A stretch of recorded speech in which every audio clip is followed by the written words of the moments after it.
talked about the injury. The Sun mentions that it could be a major injury scare for Amorim, and it may force him to go into the market in January.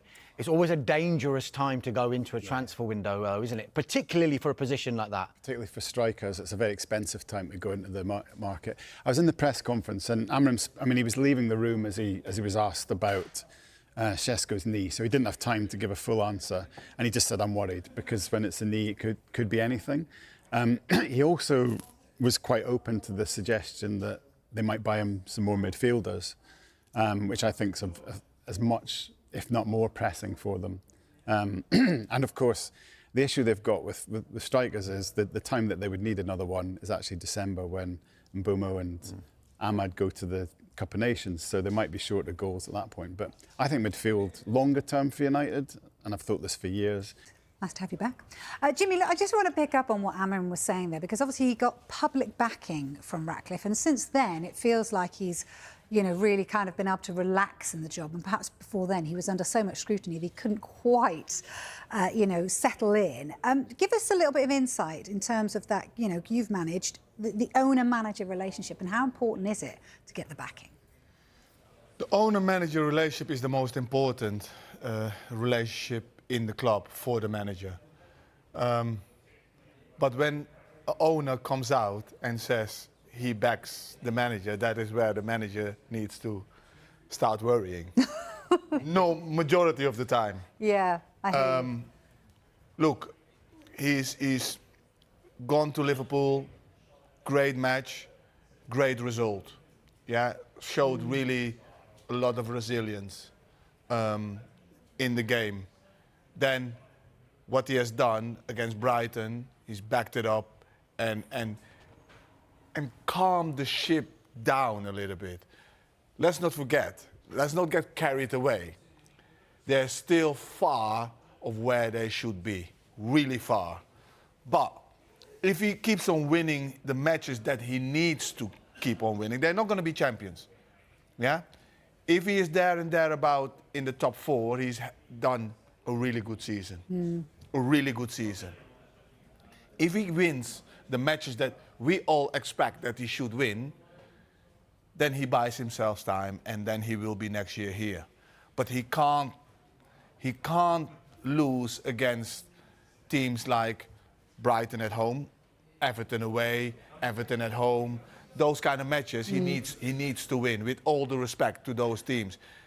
And then he will buy himself time, and then he can relax a little bit, and then next year he can get some more players in that he wants, that fits in his system, and then keep on growing.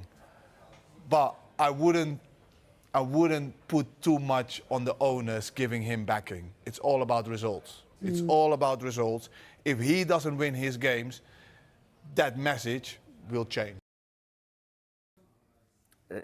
We talked about him a lot in quite sympathetic ways, in the fact that he's actually turned up, put his hand up to play in the back 4. But he said the criticism he's faced recently has been disrespectful. Would you agree with him? Well, I think the fact that he's playing out of position, we all know that. The fact that, like you said, Manchester United have been so easy to play through. So I think anybody playing in those centre-back positions, they're getting players running at them. It's going to be difficult, especially when you're not used to being in that position. You know what a fantastic player he is, what he's done. I think last season... We reflect back to what United should be. What is Manchester United in 2025? Well, it's not a team getting outplayed by a fairly dismal Tottenham side in the Europa League final. It's not a side that's finishing in the bottom quarter of the table. So we know that's the starting point for this conversation, and clearly there has been progress made. But I think anyone who even looks at United and says, sort of top 7 or top 8 would be a good fit, it's absolute nonsense. It's still Man United, and it's still a club that's going out spending hundreds of millions every window. So you've got what would be a good season? Look, top 4 would be exceptional. I'd also say there's no chance of it happening. I'd say top 6. They've had a very good season, but again, it's watching and seeing if it sticks. It's seeing how long they can string it together. As I said earlier, they've got actually quite a kind run of fixtures coming up. see what they do. Manchester United are once again at the heart of global football headlines after Sky Sports News revealed that the club is preparing to offload as many as 5 major first-team players in the upcoming January transfer window.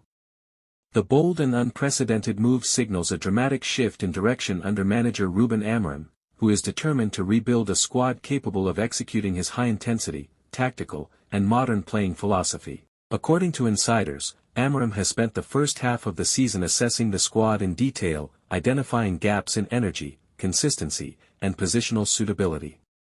His conclusion is clear: a significant overhaul is needed if United are to regain competitiveness at the highest level. The decision to let go of multiple established names is not merely a cost-cutting strategy but a calculated step toward long-term structural improvement. This upcoming window is expected to serve as a pivotal moment, both financially and strategically. By moving on several first-team players, United aim to free up wages, create squad space, and generate funds for targeted signings, young, dynamic, and system-ready talent that better fits Amorim's football identity. This approach mirrors the transformative rebuild seen at top European clubs in recent years, where bravery in transfer decisions laid the groundwork for future success. Fans across the world are now eagerly awaiting confirmation of which players will be included in the exit list. While speculation continues to swirl, the sense of anticipation is unlike anything seen at Old Trafford in years. Many believe this could be one of the most significant winter windows in the club's modern history. As the countdown to January continues, one thing is certain: Manchester United are preparing for one of the most defining moments of their new era. With the football world watching closely, the decisions made in the coming weeks could shape the trajectory of the club for years to come.